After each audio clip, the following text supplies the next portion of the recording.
Hi viewers, మొదటగా అందరికీ మకర సంక్రాంతి శుభాకాంక్షలు. పండగని చాలా చక్కగా జరుపుకుందాం అందరము. సో పెద్ద పండగ అంటాం కదా, బాగా ఎంజాయ్ చేస్తాము. సో అందరూ అరిసెలు తింటున్నారు అనుకుంటాను. నేను కూడా తింటున్నాను మా అరిసెలు. వారం రోజుల ముందు నుంచే స్టార్ట్ చేశాము. ఇకపోతే ఈరోజు ఏంటి అంటే, ఈ విషయం తెలియదని కాదు కానీ మర్చిపోతూ ఉంటాము. దాన్ని మీకు రిమైండ్ చేయాలనుకున్నాను. నేను ఎక్కడో చదివాను, సంపద కోసం ఆరోగ్యాన్ని ప్రోగు చేసుకోకు, అంటే పాడు చేసుకోకు అని. ఆరోగ్యం మొత్తం పోతుంది సంపద కోసం అనేసి కదా. ఎప్పుడైనా ఆలోచిస్తామా మనము? ఆరోగ్యమే మహాభాగ్యం అంటాము. భాగ్యము అంటే ఏంటి? సంపద అన్నట్టే కదా. మనకు ఎంత డబ్బులు ఉన్నా కానీ, ఏమి ఉన్నా కానీ, ఎన్ని కార్లు ఎన్ని బంగ్లాలు ఉన్నా కానీ, ఆరోగ్యం లేకపోయింది అనుకోండి, ఏమి ఎంజాయ్ చేస్తాం చెప్పండి? అవునా కదా? కాకపోతే మీరు అనొచ్చు, ఎందుకని మేడం మేము చక్కగా అన్నీ తింటున్నాము, కొంచెం హెల్దీ లైఫ్ స్టైల్ ఉంది, బాగానే ఉంటున్నాము, మీరేంటి అలా చెప్తున్నారు? అంతకుముందు కంటే ఇప్పుడు మనం చాలా బాగున్నాం కదా. సో మన ఆయుష్ పెరిగింది, అందరము 70-80 సంవత్సరాలు బ్రతుకుతూ ఉన్నాము, ఇలా అన్నమాట. ఒక విధంగా చూస్తే నిజమేమ్మా. కానీ మన మానసిక ఆరోగ్యం బాగుందంటారా? శారీరక ఆరోగ్యం కొంచెం పక్కన పెడితే మానసిక ఆరోగ్యం బాగుందంటారా? మన పెద్దవాళ్ళు ఎంత హాయిగా ఉండేవాళ్ళు, ఎంత హ్యాపీగా ఉండేవాళ్ళు, గెట్ టుగెదర్స్ ఉండేవి, చక్కగా అందరు కలిసి కబుర్లు చెప్పుకునేవాళ్ళు, షేర్ చేసుకునేవాళ్ళు. మనం ఇవి చేస్తున్నామంటారమ్మా ఎవరమైనా కానీ? ఇకపోతే ఆహారం, ఇక్కడ అంటే న్యూట్రిషనిస్ట్గా చెప్పడం లేదు మా, మనం ఎంతమంది అందరము టేబుల్ దగ్గర కూర్చొని తింటూ ఉన్నాము, పిల్లల్ని చూస్తూ, పిల్లలు మనతో తింటూ ఉన్నారు. యాక్చువల్గా మీరు గుర్తు తెచ్చుకోండి, మనం చిన్నప్పుడు మన అమ్మమ్మలు తాతయ్యలు లేదా నానమ్మలు తాతయ్యలు, మన పేరెంట్స్, మనము అందరం కూర్చొని తినేవాళ్ళము. కింద కూర్చొని తినేవాళ్ళము, లేదా టేబుల్ ఉంటే టేబుల్ మీద కూర్చొని తినేవాళ్ళమ్మ. సో గమనిస్తూ ఉండేవాళ్ళు పెద్దవాళ్ళు, ఎంత తిన్నావా, అంత తిన్నావా, సో ఇది ఇంత తినొద్దు, కొంచెమే తినాలి, ఇది ఎక్కువ వేసుకోవద్దు, నెయ్యి వేసుకో, ఇది ఇంకొంచెం వేసుకో, హెల్త్కి మంచిది, ఇలా ఇన్స్ట్రక్షన్స్ అన్నమాట. ఇప్పుడు మన ఇళ్లల్లో చాలామంది ఫోన్లు చూస్తూనో, మనం సీరియస్గా చూస్తూనో మన పిల్లలు ఫోన్లు చూస్తూ ఉంటారు, లేదా టీవీ చూస్తూనో, లేదా ఫోన్లలో మాట్లాడుతూనో, లేదా వర్క్ చేసుకుంటూనో, ఇలా ఆహారం మీద కాన్సన్ట్రేట్ చేయడం లేదమ్మా. మీరు ఒకటే ఆలోచించుకోండి, ఎప్పుడైతే మీ కళ్ళు ఆహారాన్ని చూస్తూ తింటాయో, ఆ టేస్ట్ని ఎంజాయ్ చేస్తుందో మీ నోరు, ఆ సిగ్నల్స్ అన్నీ మన బ్రెయిన్కి వెళ్తాయమ్మా. మన బ్రెయిన్ దానికి తగ్గట్టుగా ఎంజైమ్స్ని రిలీజ్ చేస్తుంది. ఆ టేస్ట్ని మీరు ఫీల్ అయినప్పుడు సెటైటీ వాల్యూ అంటారు, మీకు చాలు అనే ఫీలింగ్ని కూడా మెదడు నుంచి మీకు సిగ్నల్స్ వస్తాయి, పంపిస్తుంది మెదడు. ఇలా లేదు, అన్నం పెట్టుకుంటాము, లేదా రోటీస్ వేసుకుంటాం, ఇంత కర్రీ వేసుకుంటాము, మళ్ళీ వేసుకుంటాం, ఎంత తింటున్నామో మనకు తెలియదు, తినేస్తూ ఉంటాము, లేదా తినకుండా ఉంటాము, రెండూ అనర్థమే కదా. అవునా కదా? సో ఫ్యామిలీ మెంబర్స్ అందరూ కనీసం నైట్ అయినా కానీ అందరూ కూర్చొని తినాలన్నా, అదొక సంతోషం. ఫుడ్ తినడం అనేది కూడా ఒక సంతోషమైన భాగమ్మా మన లైఫ్లో కదా. నేను ఎప్పుడు చెప్తాను, ఫుడ్ చూస్తూ అబ్బాయి ఇది తింటాము, లావెక్కుతాము, ఇలా తినకండి అని. ఒక్క పూటైనా మీరు తినాలనుకున్నది తృప్తిగా తినండి అని చెప్తూ ఉంటాను. కాకపోతే నైట్ ఎక్కువ తిన్నామంటే బరువు పెరుగుతామా, ఇది మాత్రం మీరు గుర్తుపెట్టుకోవాలి. ఎవరమైతే నైట్ లైట్గా తింటామో వాళ్ళం బాగుంటాం. ఇకపోతే మన టాపిక్ వద్దామా. నేను ముఖ్యంగా చెప్పాలనుకున్నది ఏంటి అంటే, జాబ్ చేసేవాళ్ళు, సాఫ్ట్వేర్, వీళ్ళ లైఫ్ ఎలా ఉంటుంది అంటే ఉరుకులు పరుగులతో ఉంటూ ఉంది. అంటే నా దగ్గరికి క్లయింట్స్ చాలామంది వస్తూ ఉంటారు, వైఫ్ అండ్ హస్బెండ్ వస్తూ ఉంటారు, వాళ్ళ సిస్టర్స్ని తీసుకొని, బ్రదర్స్ని తీసుకొని వస్తూ ఉంటారు. బాగా లావెక్కిపోయి ఉంటారు, లేదా బాగా పాడైపోయి ఉంటారు. మేము తింటున్నాము, బాగానే తింటున్నాం మేడం, కానీ మేము లావెక్కడం లేదు అంటారు. కొంతమంది ఏమో మేము తినడం లేదు మేడం, అయినా కానీ బరువు పెరుగుతూ ఉన్నాము అంటారు. దానికి ముఖ్య కారణం ఇదేమ్మా, మనం కాన్సన్ట్రేట్ చేయకపోవడము ఫుడ్ మీద. ఏం తింటున్నామో, ఎంత తింటున్నామో మనం తెలుసుకోకపోవడము. క్వాంటిటీ కాదు, క్వాలిటీ మీద కూడా డిపెండ్ అయి ఉంటుంది. ఇప్పుడు చాలామంది అంటూ ఉంటారు అన్నం వద్దు అన్నం వద్దు అంటూ ఉంటారు. కొంతమందికి అన్నం తినకపోతే ఆ ఫీలింగ్ బాగుండదు. అలాంటి వాళ్ళు చక్కగా ఒక కప్పు రైస్ తీసుకోండి, నష్టం లేదు. కానీ కర్రీస్ మంచివి కదా అని అవుట్ సైడ్ నుంచి కర్రీస్ తెచ్చుకొని, అంటే చికెన్ గ్రేవీస్ లేదా పాలక్ పన్నీర్ లాంటివి ఇలాంటివి తెచ్చుకున్నారు అంటే దాంట్లో సాల్టే కాకుండా ఆయిల్ కూడా చాలా ఎక్కువ ఉంటుంది. నాకు తెలిసి ఒక్కొక్కళ్ళు ఇంత కర్రీ కూడా తింటారు. అది దీనివల్ల మీరు బరువు పెరిగిపోయే అవకాశం ఉంది. ఆలోచించండి. ఇంకా కొంతమంది చెప్తూ ఉంటారు మంచి ఫుడ్, ఫ్రూట్స్ తినండి అమ్మా అంటే టైం లేదు అంటూ ఉంటారు. మీకు ఆహారం, మంచి ఆహారం తీసుకునేదానికి టైం లేకపోతే రేపు ఎలా చేస్తారు? మీ హెల్త్ ఎలా బాగుంటుంది అనుకుంటూ ఉన్నారు? రోజుకొక సిట్రస్ ఫ్రూట్ అన్నా తీసుకోకపోతే మీకు విటమిన్ సి ఎక్కడి నుంచి వస్తుంది? ఇంకా కొంతమంది చెప్తారు ఏముంది మేడం సప్లిమెంట్ వేసుకుంటాము, విటమిన్ సి టాబ్లెట్ వేసుకుంటాము అంటారు. మనము చక్కగా ఎంజాయ్ చేస్తూ ఫుడ్ తినకుండా సప్లిమెంట్స్ మీద ఎందుకు డిపెండ్ అవ్వాలమ్మా? మీరు ఒక 40-50 ఏళ్ళు వస్తే తప్పకుండా డిపెండ్ అవ్వాలి, మీరు తిన్నా కానీ వంట పట్టదు కాబట్టి. కానీ యంగ్స్టర్స్ కూడా ఎందుకు ఈ ఆలోచనలతో ఉంటూ ఉన్నారు? ఆలోచించండి. ఎప్పుడు మన ఆరోగ్యాన్ని ఫనంగా పెట్టకూడదు డబ్బులు సంపాదించడంలో.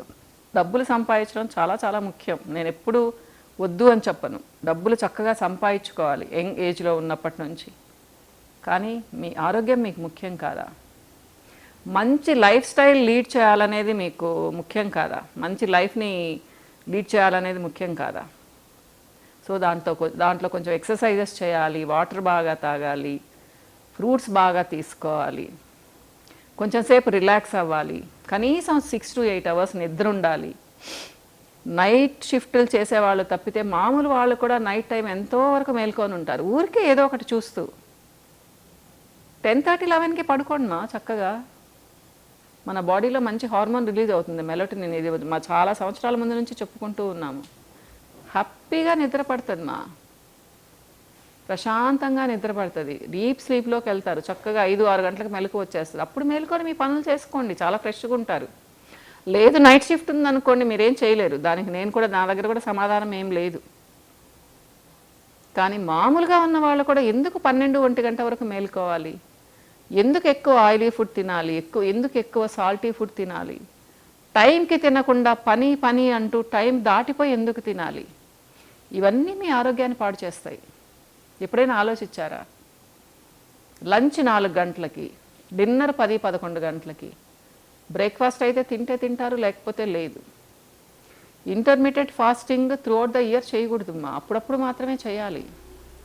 ఒక్కసారి మీ గట్ హెల్త్ పాడైపోయింది అంటే మీరు లైఫ్ లాంగ్ బాధపడతారు పొట్ట ఆరోగ్యం ఎప్పుడు బాగుంటుంది చెప్పండి?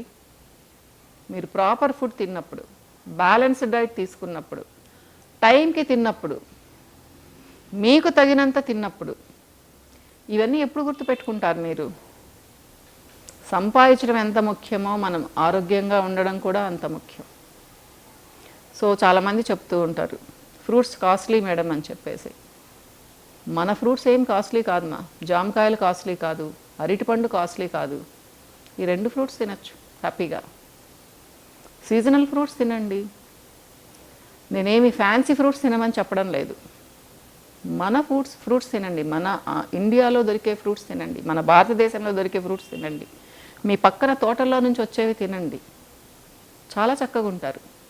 రోజు ఒక 30 నిమిషాలు ఏదో ఒక ఎక్సర్సైజ్ చేసుకోండి గ్లోయింగ్ స్కిన్తో ఉంటారు. మీరు తిన్నది చాలా బాగా అరుగుతుంది. మంచిగా నిద్రపోండి, మంచి ఆలోచనలతో ఉండండి. అన్నిటికంటే ముఖ్యంగా ఎప్పుడు టెన్షన్ స్ట్రెస్తో ఉండకండి. అది కూడా మనం అలవాటు చేసుకున్నదే. మీరు ఎప్పుడైతే ఒక ప్లాన్ చేసుకుంటారో మీకు టైం ఉంటుందా? లేట్గా లేచే వాళ్ళకి టైం ఉండదు ఖచ్చితంగా. కాబట్టి ఆలోచించండి. నేను యూత్ గురించనే కాదు, హౌస్ వైఫ్స్ గురించి కూడా చెప్తూ ఉన్నాను. చిన్న చిన్న విషయాలకు టెన్షన్ పడిపోతూ ఉంటారు. మనం టెన్షన్ పడినంత మాత్రాన జరగాల్సిన పరిస్థితుల్లో ఏమైనా మార్పు వస్తుందా అమ్మా? ఏమైనా అద్భుతంగా మారిపోతుందా? ఎందుకు చెప్పండి? మనం హెల్దీగా ఉండాలి కదా మన పిల్లల కోసం. మనం హెల్దీగా ఇంకొక 15-20 ఇయర్స్ ఉన్నాము అంటే వాళ్ళకి చాలా సపోర్ట్ ఇచ్చినట్టు. మళ్ళీ అనకండి అవసరం లేదు మేడం మా పిల్లలకి మేమంటే పట్టించుకోము అని చెప్పేసి. పట్టించుకోరు వాళ్ళు అనేసి. వాళ్ళు పట్టించుకోకపోతే మన పాటికి మనం ఉందామా హ్యాపీగా? అవునా కాదా? సో మనకి ఇప్పుడు బోళ్ళని మంచిగా గ్రూప్ మెయింటైన్ చేసుకోవచ్చు, గెట్ టుగెదర్స్ పెట్టుకోవచ్చు, ఎంజాయ్ చేయొచ్చు లైఫ్ని. కానీ ఆరోగ్యంగా బ్రతుకుదమ్మా, నేను అది చెప్తాను. పిల్లలకు కూడా దాని వాల్యూ గురించి చెప్దాము. ఎవరు మేడం చెప్తే వింటారు అనకండి. మీరు ఎలా ఉంటే మీ పిల్లలు అలా తయారవుతారు, అవునా కాదా?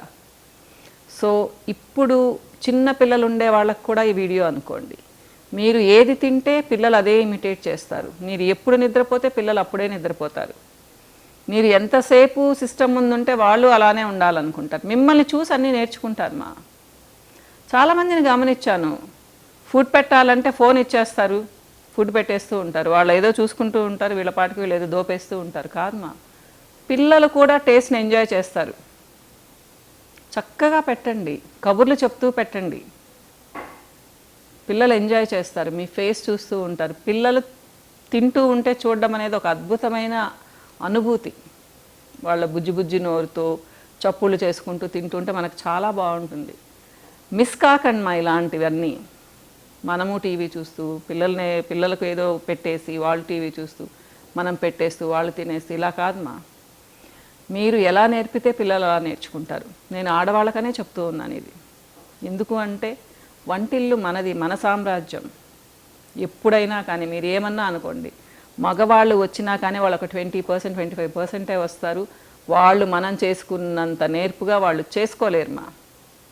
కిచెన్ మెయింటైన్ చేయలేరు. వాళ్ళు కొంచెం హెల్ప్ చేస్తారంతే. కాబట్టి ఇంట్లో మన కుటుంబ సభ్యులకి మంచిగా ఆహారం పెడదాము. మీరు బిజీగా ఉంటే ఒక్క కూర చేసి పెట్టండి, అందరూ కూర్చొని తినండి, ఎంజాయ్ చేయండి. అప్పుడు చాలా ఆరోగ్యంగా ఉంటాం. మన బిడ్డలు ఏం తింటున్నారో తెలుస్తుంది. మనం తింటూ ఉంటే ఆటోమేటిక్గా వాళ్ళు కూడా అదే తింటారు, ముఖ్యంగా కాకరకాయ లాంటివి, అవునా కదా? సో మనం మంచి అలవాట్లు నేర్చుకుందాము, మన పిల్లలకు నేర్పిద్దాము, మన పేరెంట్స్ని ఇన్లాస్ని బాగా చూసుకుందామా. ఎందుకంటే సంక్రాంతి రోజు ఎందుకు చెప్తున్నానంటే ఇది మన పెద్దవాళ్ళకు కూడా మనము పెట్టుకుంటాము పండగ రోజు, అంటే వాళ్ళని రిమైండ్ చేసుకుంటాం కదా. సో ఇంట్లో పెద్దవాళ్ళు ఉంటే అదృష్టం అనుకోండి. సో చక్కగా కబుర్లు చెప్పండి, వాళ్ళతో కలిసి ఎంజాయ్ చేయండి. వాళ్ళకు కొంచెం టైం ఇవ్వండి కబుర్లు చెప్పడానికి. ఓకేనమ్మా, చాలాసేపు మాట్లాడుకున్నాము. ఎప్పుడైనా సరే గుర్తుపెట్టుకోండి, ఆరోగ్యమే మహాభాగ్యం. డబ్బు సంపాదనలో పడి ఆరోగ్యాన్ని పాడు చేసుకోకండి. సంపాదించండి, చక్కగా ఎంజాయ్ చేయండి, మీ హెల్త్ని కూడా సరిగ్గా చూసుకోండి. ఓన్లీ ఫిజికల్ హెల్త్ని కాదమ్మా, ఎమోషనల్ హెల్త్ని కూడా, మెంటల్ హెల్త్ని కూడా. అప్పుడే మనం చాలా చక్కగా ఉంటామమ్మా. ఇంకోసారి మీ అందరికీ మకర సంక్రాంతి శుభాకాంక్షలు.